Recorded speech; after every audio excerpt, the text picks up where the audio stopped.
Então, o que a gente tem que fazer? Se eu fosse falar assim, o que vocês vão fazer se vocês assumirem a presidência da República em 2027? Naturalmente, o grosso dessa crise vai ter passado, mas as consequências não. E as consequências para o Brasil não serão pequenas.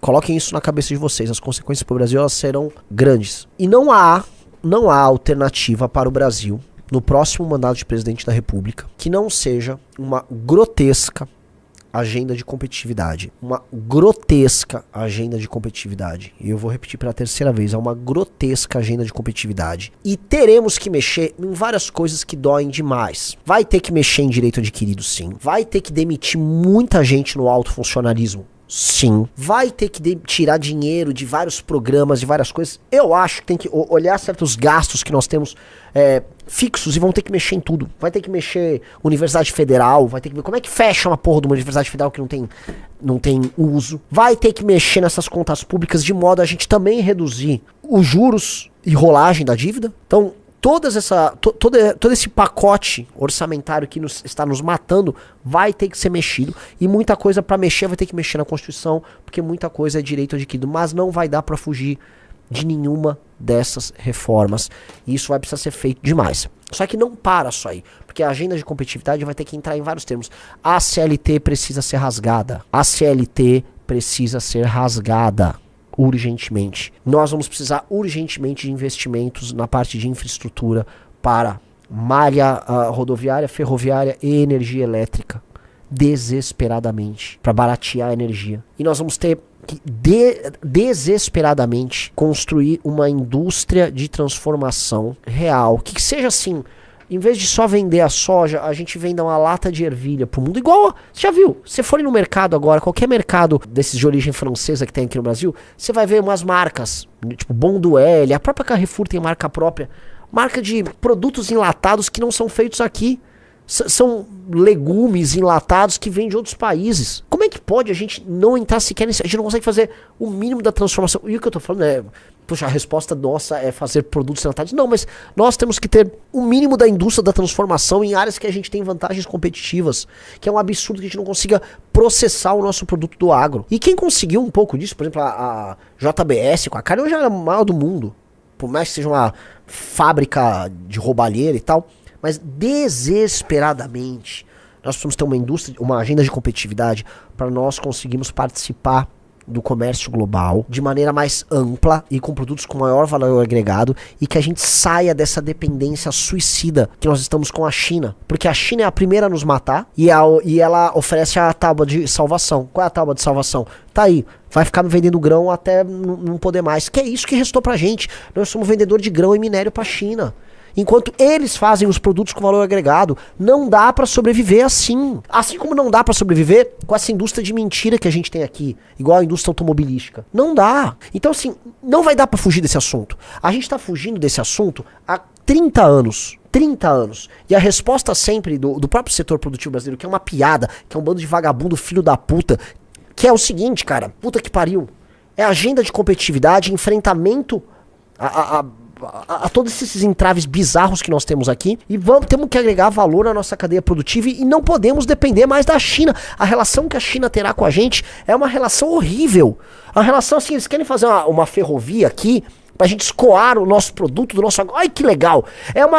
Assim, na divisão mundial do trabalho, a gente vai escoar muito rápido, tá? Nessa produção de minérios e de grãos pra China processar e fazer o melhor possível com aquilo. Enquanto a gente recebe produtos com alta tecnologia oriundos deles. Isso não dá. Nós precisamos desesperadamente romper com isso. O Brasil é uma nação que é vista de maneira carismática pelo mundo. Ainda é. Nós temos vocação para ter grandes marcas globais. Precisamos desesperadamente ter grandes marcas globais. Agora a gente vai precisar rever muita coisa. A primeira coisa que a gente precisa rever é a ideia que nós somos um estado social. Um estado assistencial. Ai, nós temos que ter orgulho do nosso SUS. Meu velho, cara, nós temos que ter orgulho de trabalhar.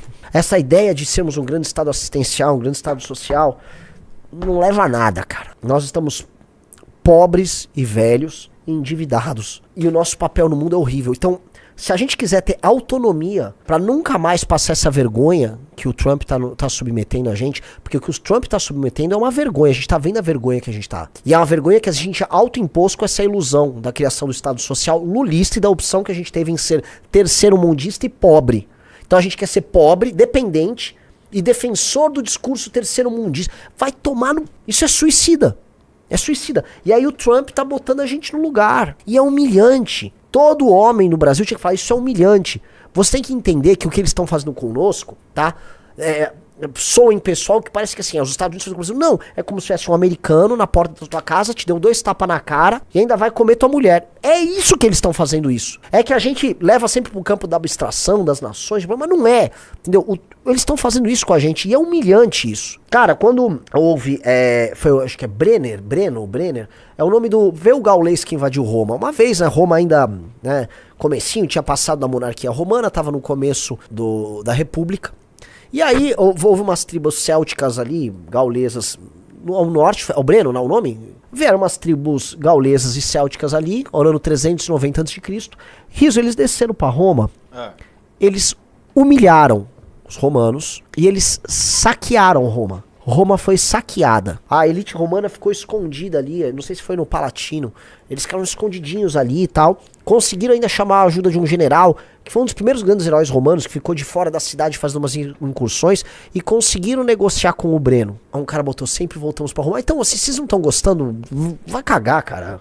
Que saco, meu. Só que o que eu quero dizer é o seguinte, essa humilhação que Roma foi submetida, tá? Aquilo foi uma humilhação muito grande.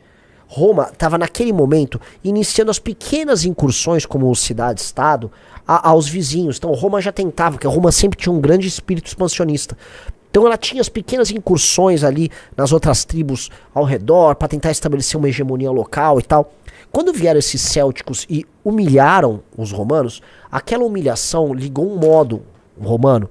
E é um modo tipo berserk que foi ligado nos romanos, que falou assim, cara, nunca mais nós vamos passar por isso. E eles ligaram esse modo, eles falaram assim, nós nunca mais vamos ser humilhados dessa maneira. E aí o sistema de competição entre as elites em Roma se alterou, e o modo de defesa romano se alterou, e o modo de... E como a melhor defesa é o ataque, eles ligaram esses botões em Roma, desesperado em nunca mais passar por aquilo. Roma, a República Romana entrou num modo expansionista que cresceu e virou o Império Romano. Então houve uma mudança de chave na cabeça deles, gerada por uma humilhação. E onde eu quero chegar com isso?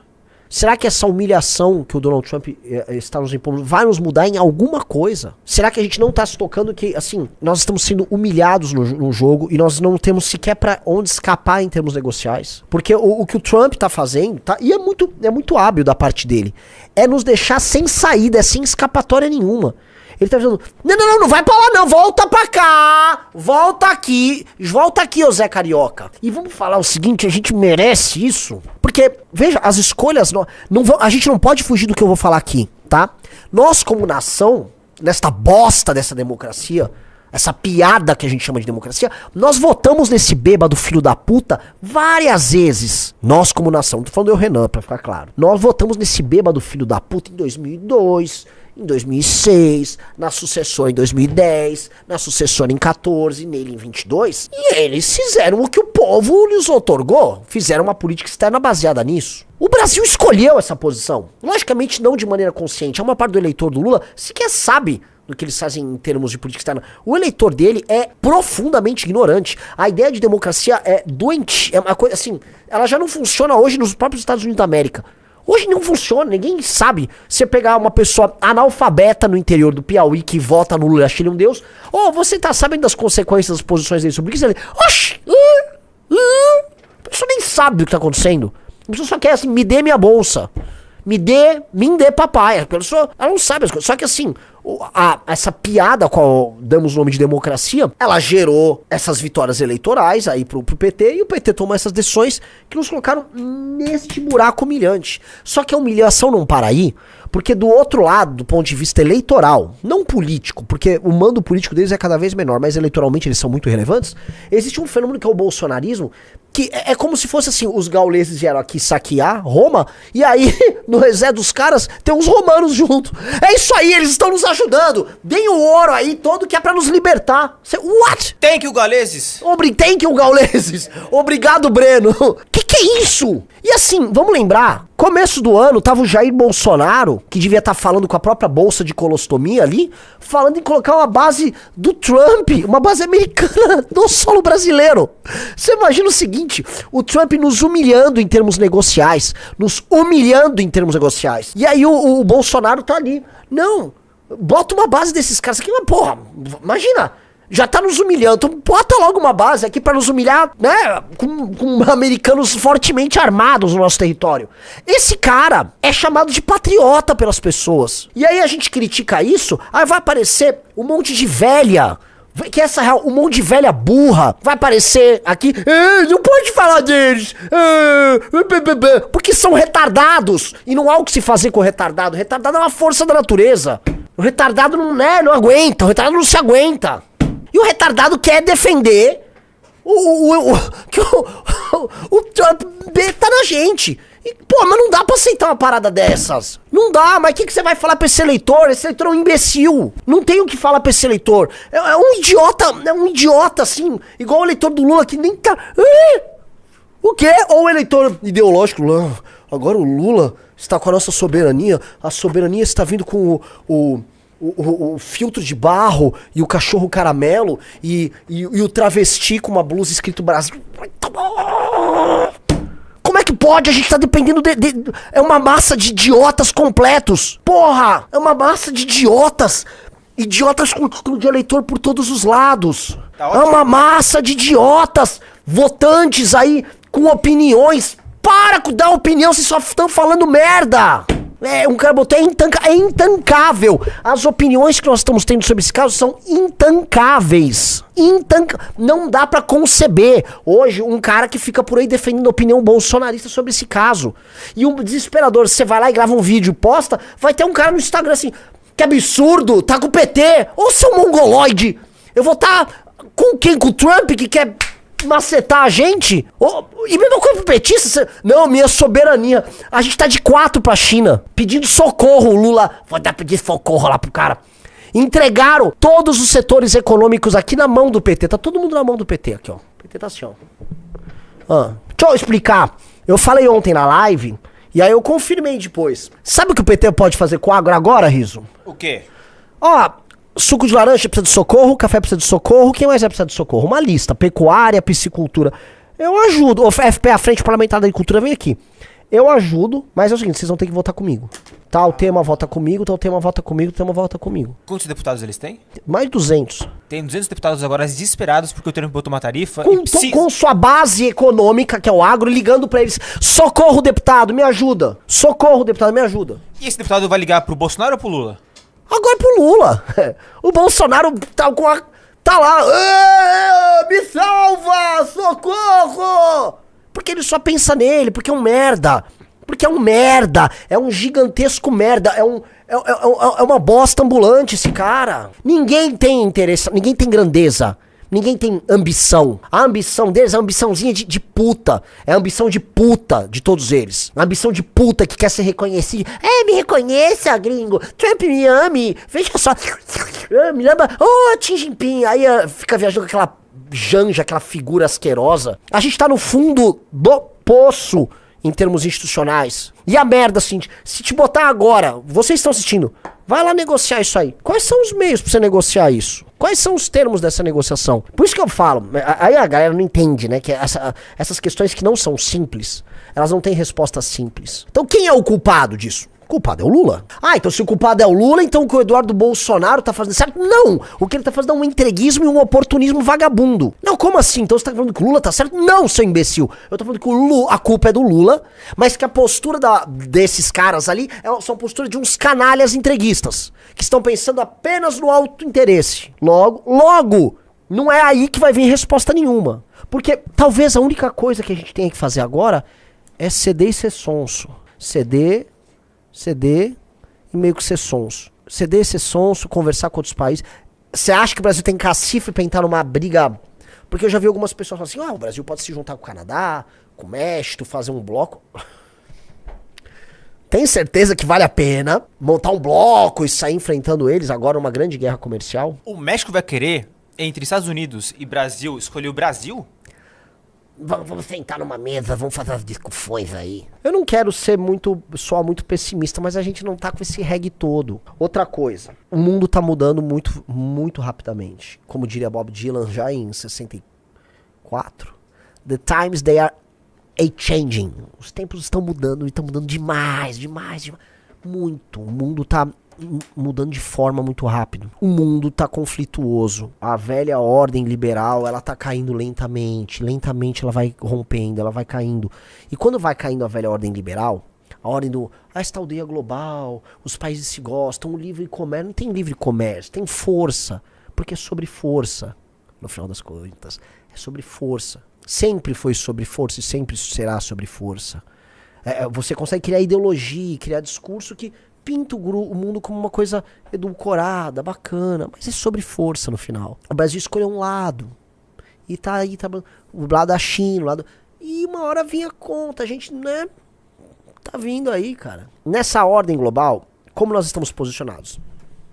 Nós não temos bomba atômica. Nosso exército é fraco e envelhecido. Nós não temos controle sobre o próprio território. Nosso governo faz aliança com facção criminosa. Nossa população está completamente burra, viciada em joguinhos. Nossa população mais pobre está trabalhando pouco, que essa é a real. Existe uma população pobre, classe C, D, que trabalha demais, pra caralho, se matando, entregando coisa e tal. Mas existe uma base muito pobre da população que está vivendo de bolsa e auxílio. E os governos acharam ok. Nós temos estados, ou seja, unidades da federação inteiras, que do ponto de vista econômico são ficções. Você tem municípios que não servem para nada, não têm atividade econômica concreta e vivem do governo federal. E nós temos estados inteiros que vivem disso, com uma elite de apaniguados, vagabundos, que estão presos nisso. Então eu levanto, basicamente, praticamente toda a região norte, praticamente toda a região nordeste. E é doloroso falar isso, mas assim, não quisemos fazer isso, já muito pelo contrário. Os políticos de lá governam o restante do Brasil. Nós somos governados, por exemplo, um dos políticos mais influentes do Brasil é o Ciro Nogueira. Vocês sabem quem é o Ciro Nogueira? O Ciro Nogueira é um cara do Piauí, que é um não-estado. E assim, ó, cortem e marquem aí. O Piauí é um não-estado, porque é um bando de parasita governando o estado, corrupto, ladrão, vagabundo, um estado com baixíssima atividade econômica, completamente dependente do governo federal, inseguro, sem educação, com analfabetismo gigante, baixíssimo nível de saneamento básico. Ou seja, nós acreditamos nessa ficção democrática que o Piauí tem que ter 3 senadores, vários deputados, para cuidar do interesse do quê? Do povo do Piauí, que não é. Aquele povo tá pobre, desempregado, aquele povo tá sendo assaltado, aquele povo vive de auxílio, aquele povo não sabe ler e escrever direito. Ah, mas os políticos, tá o Ciro Nogueira querendo ser vice-presidente da República. Vai tomar no... Você não pode nada. Não pode nada. Maranhão é a mesma coisa. A gente tem que libertar aquelas pessoas disso. Só que assim, as pessoas também têm que querer ser libertadas. Elas não têm nem consciência da própria libertação. As pessoas estão reféns de auxílios o tempo todo. E a gente não quer fazer essa lição de casa.